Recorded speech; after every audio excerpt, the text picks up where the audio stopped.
እነሆ ነገን ዛሬ ተመልከቱ። የአዲስ ዓለም ማለዳ ላይ ነን። ሕልም ልቦለድና ቅዠት የነበረው እውን ሲሆን እያየን ነው። አእምሮን ከማሽን ለማዋሃድ የሚደረገው ጥረት መሠረት እየያዘ ይመስላል። ቢሆንስ አይደለም፣ አሁን እየሆነ ነው፣ ሆኗልም። በግሪክ አፈ ታሪክ ፕሮሜቴየስ የተባለ አማልክት እሳትን ሰርቆ ለሰው ልጅ እንደሰጠ የሚነግር አንድ ታሪክ አለ። ያስከተለውም መዘዝ። የዘመናችን ፕሮሜቴየስ ደግሞ ባለሀብቱ ኤሎን መስክ ሲሆን ምሳሌያዊው እሳት ደግሞ የፈጠረው ኒውራሊንክ የተባለ ከአእምሮ የሚገጠም የኮምፒውተር ቺፕ ነው። የሚደንቅ ጅማሬ ወይንም የሚያስፈራ እንለው ይሆናል። ግን ይህ ሐሳብ እውን ሲሆን ምስክር እየሆንን ነው። ሥጋ የለበሰ ከሲሊኮን ሲገናኝ ምን የሚፈጠር ይመስላችኋል? የአእምሮ ተመራማሪ መሐንዲሶች ንቃተ ሕሊናን ከማሽን ዕውቀት ሲያገናኙት ምን ይሆን ውጤቱ? ለመጀመሪያ ያህል ይህን አስቡ። ከስልክ መስታወት ማፍጠጥ የስልክ መስታወትን መሞንጨር ኋላ ቀርነት ሲሆን፣ በሐሳብ ብቻ መጻፍ መልእክት መቀያየር ሲቻል፣ ሐሳብ ሳይጓደል ከአእምሮ በቀጥታ ከኮምፒውተር መስታወት ቦታ ሲይዝ፣ ከወዳጃችሁ በማሰብ ብቻ ደውላችሁ ድምፅ ሳይወጣ መወያየት ሲቻል፣ አሁን ከኮምፒውተርና ከእንስሳ ሙከራ አልፎ ከሰው ልጅ ጭንቅላት ተገጥሟል። በ2024 ኖላንድ አርቦው የተባለ ሰው የመጀመሪያውን እርምጃ ወስዷል። በአደጋ ምክንያት መንቀሳቀስ አይችልም ነበር። ኒውራሊንክ ከገጠመለት በኋላ ግን ሐሳቡን ብቻ ተጠቅሞ ቃላቶች ከጥቁሩ የኮምፒውተር መስታወት እንደ አስማት ተከሰቱ። ኢንተርኔት መጠቀም ሐሳቡን መግለጽ ቻለ። ለሰው ልጅ አዲስ ምዕራፍ ተከፈተ። ጥቅሙን እናስላ። ስለሚከፍተው ዕድል ኒውራሊንክ ተስፋ ከሚሰጣቸው መካከል ዕድል ሆኖ ተፈጥሮ ላሰራቸው ፈውስ መስጠት ነው። የአእምሮ መስመር ተቋርጦ በእርጅና በዕድሜ የመርሳት በሽታ ትዝታቸው ለነጠቀ ማስታወስን፣ ከወንበር ቀርተው መራመድ ለረሳ አእምሮ ንቃትን፣ በጨለማ ለሚዋትቱ አይነ ስውራን ብርሃን መመለስን ነው። ይህ ተመስገን ነው አይደለም? በይበልጥ ሲሻሻል ደግሞ ከጊዜ ጋር መላው ኢንተርኔት ኤአይ ከአእምሮ ይጣመራል።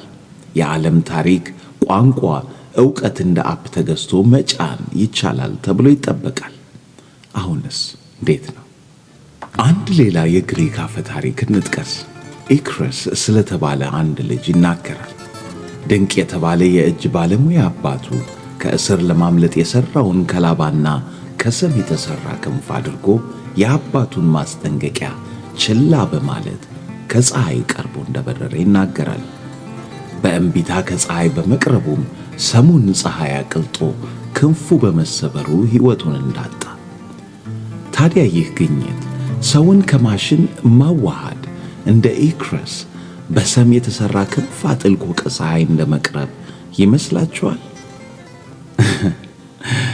እሺ ምንድነው አስፈሪ ጎኑ ስንበል፣ የአእምሮአችን በር ሲከፈት ምንና ማን በዚህ በተከፈተ በር ይገባ ይሆን?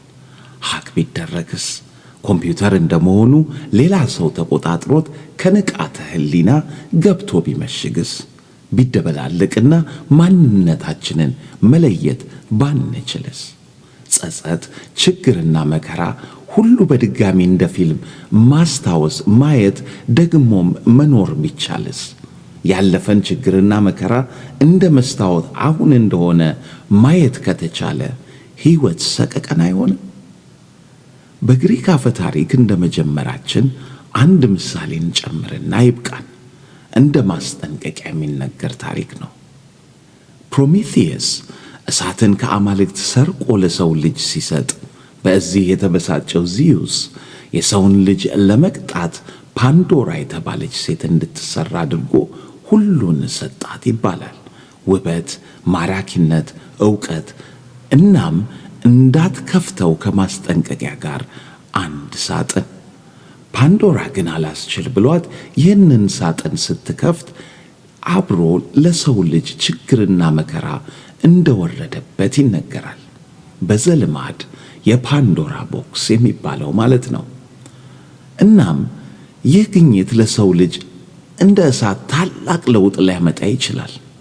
ግን ይህ ሰውን ከማሽን ለማዋሃድ የምንሄድበት አካሄድ ለሰው ልጅ ሌላ የፓንዶራ ቦክስ ይሆናል ይባላል፣ ያልታሰበ መዘዝ ይዞ እንዳይመጣ። ከዚህ ጋር አብሮ የሚያያዘው ጥያቄ ሰው በይበልጥ ከማሽን እየተዋሃደ ሲመጣ በማሽን አቅምና ችሎታ ማሰብና መስራት ከቻለ ሰው መሆን ምንድን ነው? ምን ይመስላችኋል? መልካም